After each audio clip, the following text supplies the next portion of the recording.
Time for dinner.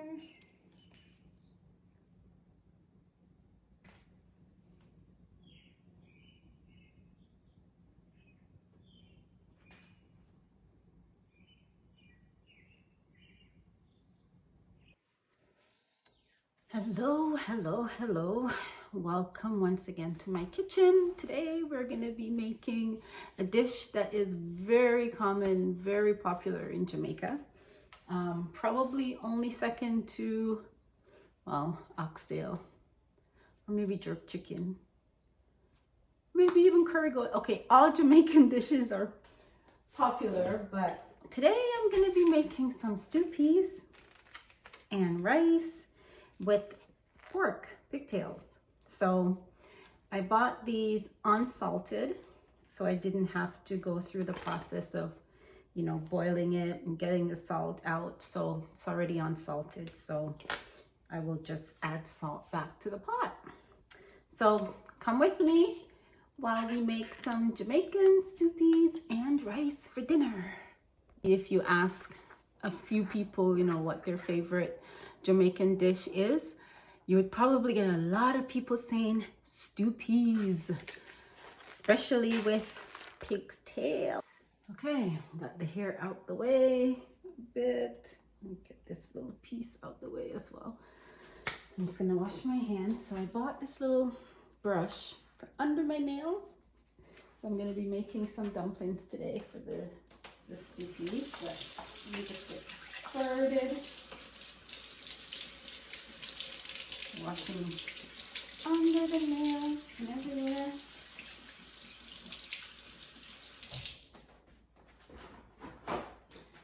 So the main ingredient in stew peas, of course, the meat, which we have here, but also we use red kidney beans.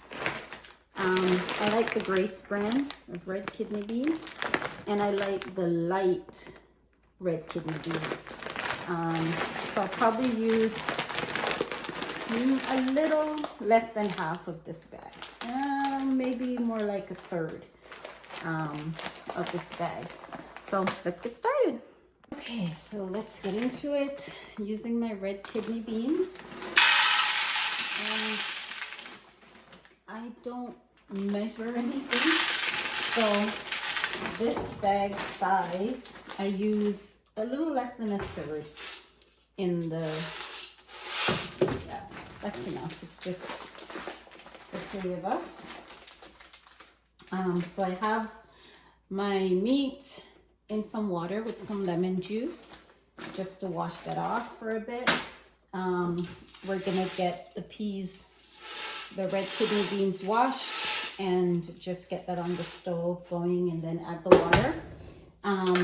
Again, when I'm cooking soup or any kind of stew, anything where the water forms the base for the dish, I season from the beginning, because the water is gonna become that stew that you're gonna enjoy, over the rice. So from the very beginning, as soon as I start to boil the peas, I'm gonna put in some garlic, some green onions, some bell pepper, hot peppers, thyme, onions, and even some all-purpose seasoning. And then when everything's cooked, I will again add some more thyme and green onions and Scotch bonnet pepper. So yeah, we'll start by just getting the peas washed and getting some water and getting that on the stove.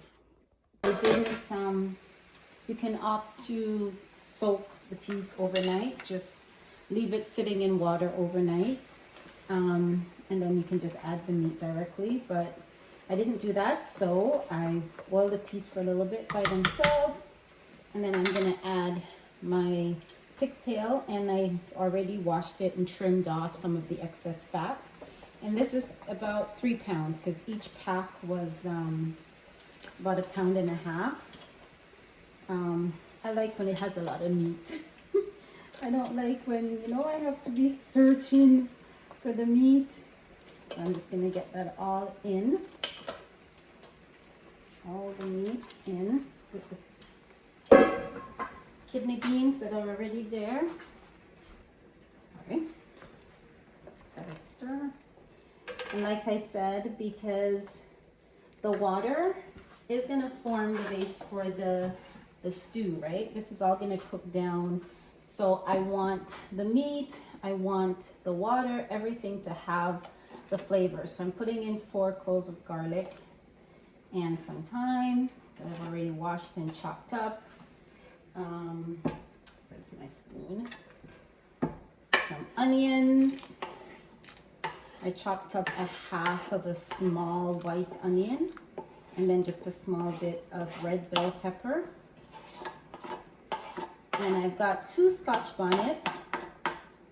I find that the green ones, or the green and yellow ones, usually have more flavor. So I'm gonna add that from the very beginning and hold on to the second one to add later on.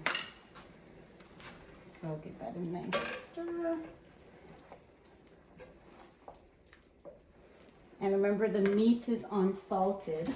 So again, from the very beginning of this process, I'm gonna add some seasoning salt because I want, you know, the salt to really soak in. Salt gives flavor. I mean, in moderation, salt isn't bad, and I use seasoned salt instead of the raw table salt. Hopefully that's a little bit better. But with the salt added and all of the fresh herbs and spices, and then some all-purpose as well. So the meat and the peas and everything will just cook together so that all of that flavor is in the meat and in the stew when everything's all said and done. So give that another nice stir. And we're gonna leave that to just cook. Probably gonna take about an hour or so for the meat to get tender enough before I add my little spinners, small dumplings, for those who don't know what spinners are. And in the meantime, I'm just gonna start the rice. Decided to add some green onions, scallion, to the pot as well. Oh my god, it already smells so good. Still got a ways to go. It's been a little over half an hour, maybe about 35 minutes. So we're just gonna do the halfway mark check. And what I'm gonna do at this point, all of the garlic pieces that I put in, I'm gonna just crush those because I put them in whole. So I'm just gonna crush them so that I can get the full flavor of the garlic. So I'll find all of them and crush them and just do a little taste test at this point. And I think I need to add a little bit more of the all-purpose. So I'm gonna add a little more of that.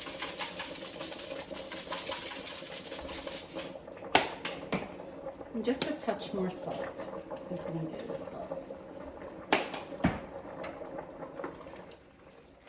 A nice stir.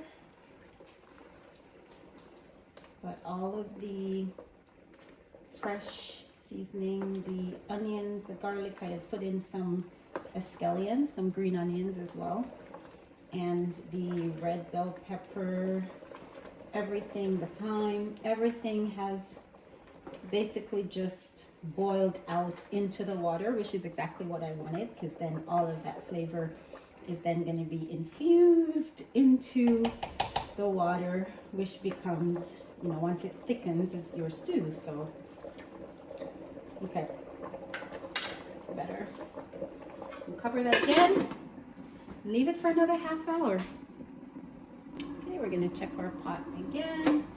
It's been about another half an hour. So it's reducing, as you can see. I'm just gonna check that the peas, check if the peas cooked. Still hard. It's getting there, but still needs to be cooked. And the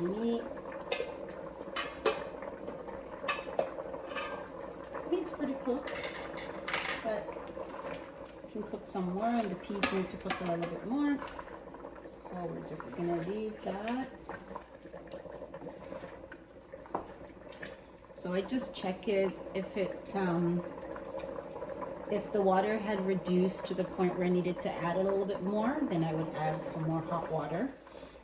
But I don't need to add any more water at this point, so I'll just let the peas cook a little bit more, and then we'll check it again. All right, so I've kneaded the flour, the dough, and the meat is cooked. The peas, red kidney beans are also cooked. So now I'm gonna add all my little spinners, little dumplings in. And because this is, you know, flour and it's starchy, it will also act as a thickening agent. So it will thicken this up. And I have to make a lot because this is my son's favorite meal.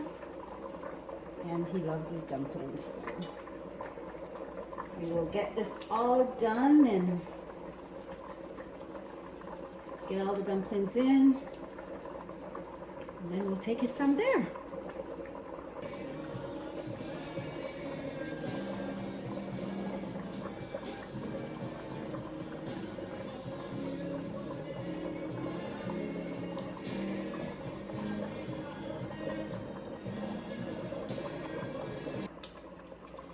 All right, so we're just adding the last 2 or so spinners.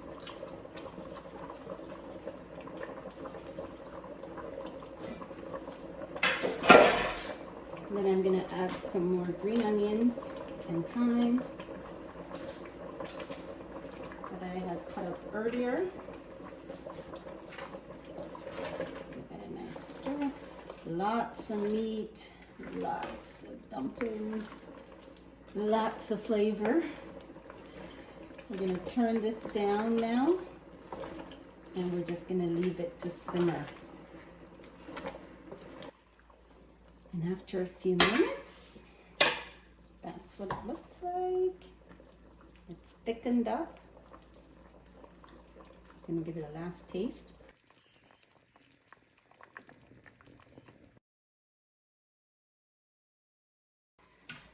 Okay, well, that's it for today. Thank you again for joining me in my kitchen, and I will see you next time. And like I said, with Jamaican cuisine, there's no one way. Depending on, you know, what part of Jamaica you're from or who taught you how to cook or whatever, folks will do things a little bit different. And I'm sure that's the same in any cuisine, right? So this is how I make my stew peas. I sometimes make it with oxtail instead of the pork. There's lots of other meats that you can make it with, or you can make it without meat. Some folks will add coconut milk. I don't, because I don't think I need to add the extra fat. So I don't put any coconut milk, but it's one of my favorites. It's one of my family's favorites. And whenever I make this, like, everyone is just rave reviews. So whatever you are having for dinner today, enjoy. God bless. Take care. See you next time.